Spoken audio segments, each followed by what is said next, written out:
Okey, sekarang kita belajar 2.4 Techniques of Graphing.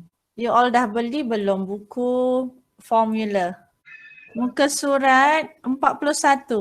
Nampak tak ada tables tu? Nampak.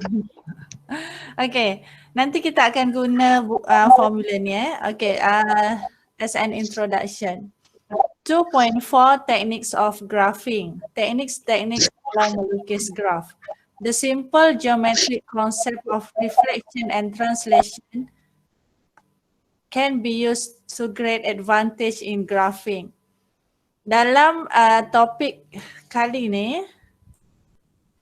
kita akan gunakan konsep geometri. Konsep geometri seperti reflection dan translation. Okay.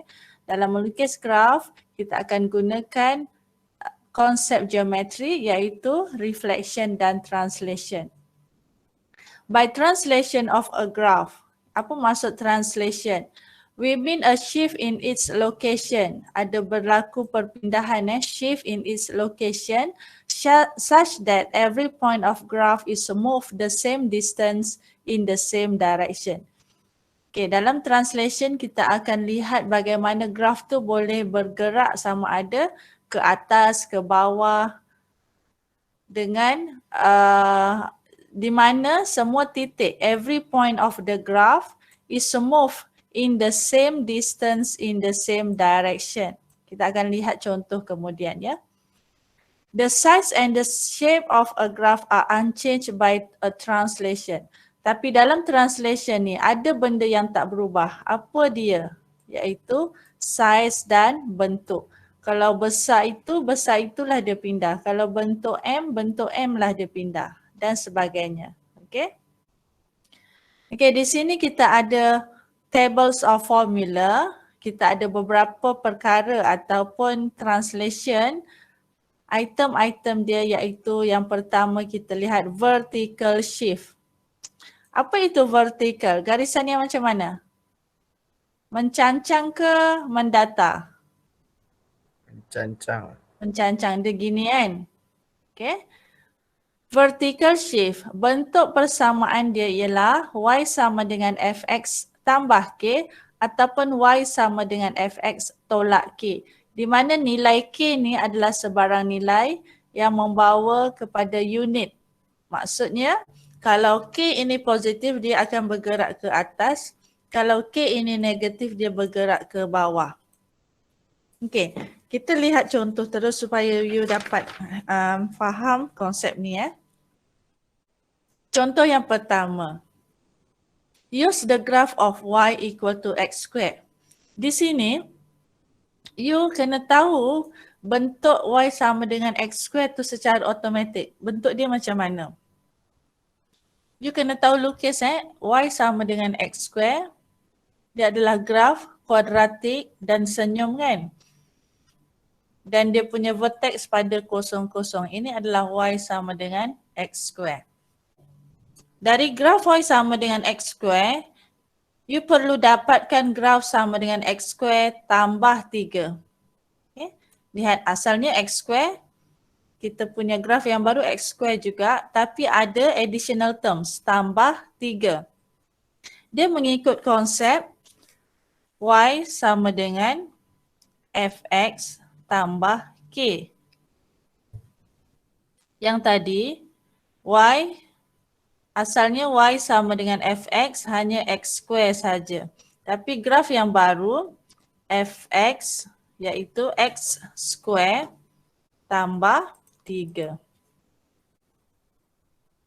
Jadi nilai k ini adalah 3. Maksudnya apa yang berlaku kalau kita ikut table tu? K is greater than 0. Dia punya simbol ialah plus.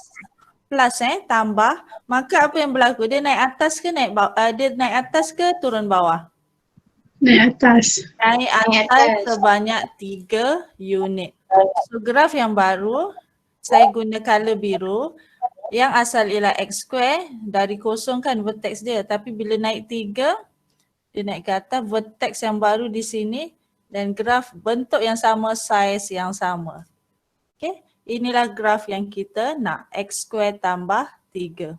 Yang asalnya y sama dengan x².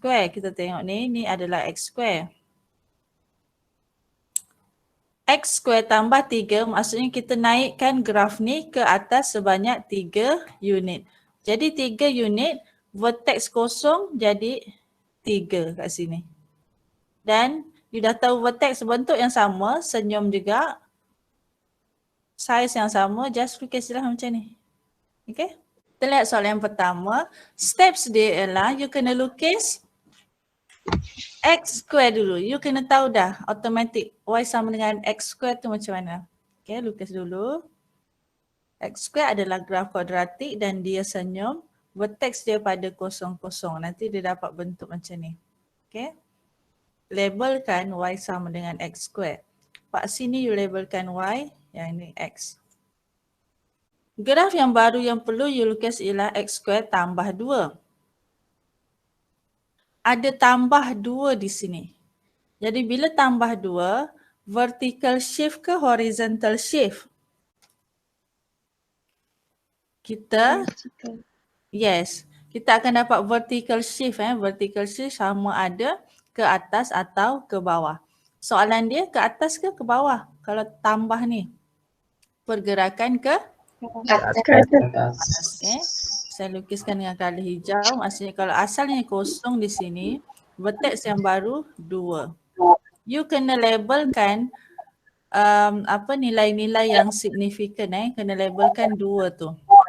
Okay, lepas tu lukis saja bentuk kuadratik dengan saiz yang sama. Okay, macam ni. Kemudian kita lihat soalan 2. Bagaimana bentuk graf modulus X ni? Lukiskan paksi Y, lukiskan paksi X. Graf modulus X dia berbentuk apa kelas? Berbentuk V. Ingat balik dalam absolute value function. Ini bentuk bagi graf sama dengan modulus X ataupun absolute value of X. Now, your task is to get modulus X plus 2. Ada additional tambah 2. Maka graf yang asal ni, you kena naikkan ke atas sebanyak 2 unit. Okay. 0, ini 2. Lepas tu you lukis sahaja bentuk V tu. So this is your new graph. Y sama dengan